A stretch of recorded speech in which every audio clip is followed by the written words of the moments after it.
చెప్పాను కదా, ఇదే highest tax paid crane in Telangana. దగ్గర 98 lakhs ట్యాక్స్ కట్టారంట. నేను మీద దిలీప్ని, వెల్కమ్ టు క్రేన్ మోటోలోగ్స్ ఛానల్. ఇదే చెప్పా కదా, గ్రోవ్ కంపెనీ క్రేన్. ఇది 5250 మోడల్. ఇది మేడ్ ఇన్ జర్మనీ. నెక్స్ట్ దీనిది వర్త్ ఏమో 12 CR వరకు ఉంటుంది. ఇది highest tax paid in Telangana, 98 lakhs దగ్గర. ఇది అవుట్ ట్రిగ్గర్, ఎలాగో తెలిసిందే కదా. ఇది దగ్గర 3 meters ఉంది. ఈ ప్లేటు పెద్ద క్రేన్స్కి మినిమం 1 ton వరకు ఉంటుంది దీని వెయిట్. అంటే ఇది మ్యాక్సిమం వేసుకోవాలి, లేకపోతే అవ్వదు. 1 ton అంటే ఇది దగ్గర అలాంటి పరాణాలతో లిఫ్ట్ చేసి పెడతారు. అది చూస్తున్నారు కదా, డిమ్మిరి అంటారు దాన్ని. ఫుల్ స్టెబిలిటీగా ఉంటుంది ఇది. ఇది లెంత్ కిందకి దగ్గర 1.5 meter వరకు, అంటే కిందకి అవుట్ ట్రిగ్గర్ కిందకి పుష్ చేయడానికి 1.5 meter వరకు వస్తుంది. చూస్తున్నారు కదా, ఇది టైరు. అంటే దీంట్లో సస్పెన్షన్ ఉంటుంది. లోపల నుంచి సిలిండర్స్ పుష్ చేస్తాయి. లోపల చూపిస్తాను చూడండి.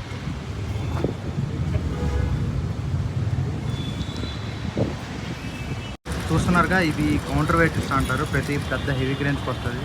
ఇది ఒక పీసు 5 ton, అది 10 ton. అంటే ఇవి వెయిట్స్ దానికి లిఫ్టింగ్ కెపాసిటీ బట్టి వెయిట్స్ యాడ్ చేసుకుంటారు క్రేన్స్కి, పెద్ద హెవీ క్రేన్స్కి.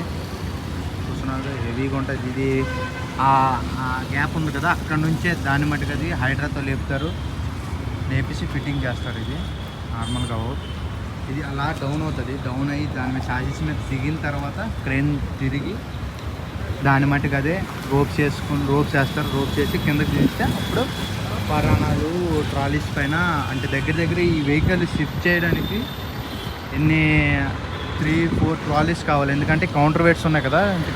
ట్రాలీ కెపాసిటీ దగ్గర ఒక్కొక్క ట్రాలీకి 30 ton ఉంటుంది. అదే 30 ton అంటే దగ్గర కౌంటర్ వెయిట్స్ ఏమో 100-120 tons వరకు వస్తాయి. కాబట్టి 3 ట్రాలీలు సింపుల్ కావాలి. ఇవన్నీ దించేసుకున్న తర్వాతే వెహికల్ రన్నింగ్ చేయాలి. ఎందుకంటే లేకపోతే టైర్స్ బరస్ట్ అయ్యే ఛాన్సెస్ ఎక్కువ ఉంటాయి. దీని ఇంజన్ ఏమో మెర్సిడీస్ బెంజ్. హార్స్ పవర్ దగ్గర 532 ప్రొడ్యూస్ చేస్తుంది విత్ 6 cylinder ప్లస్. నెక్స్ట్ దీని ట్రాన్స్మిషన్ ఏమో 16 స్పీడ్, అంటే 16 స్పీడ్ ట్రాన్స్మిషన్ గేర్ బాక్స్ వస్తుంది దీనిది. ఇంజన్ హెవీగా ఉంటుంది. దీనిది డబల్ ఇంజన్ ఉంటుంది. ఇంజన్ ఎక్కి చూపిస్తా.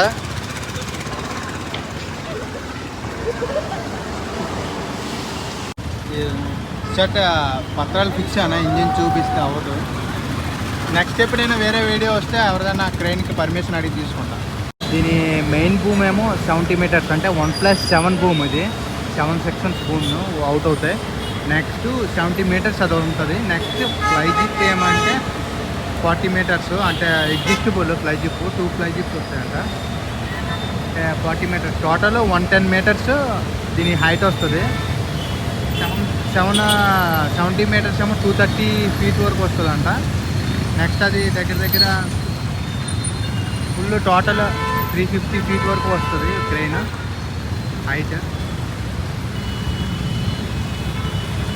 మీరు యూట్యూబర్గా ఇది ల్యాడరు, అంటే కిందకి ఇలాగా దిగుతుంది. దిగిన తర్వాత ఎక్కడానికి అవుతుంది, లేకపోతే అవ్వదు. అంటే సస్పెన్షన్ జాక్స్ లేపిన తర్వాత సస్పెన్షన్ ఫుల్ డౌన్ చేస్తే దగ్గర 10 feet కన్నా హైట్ అయిపోతుంది.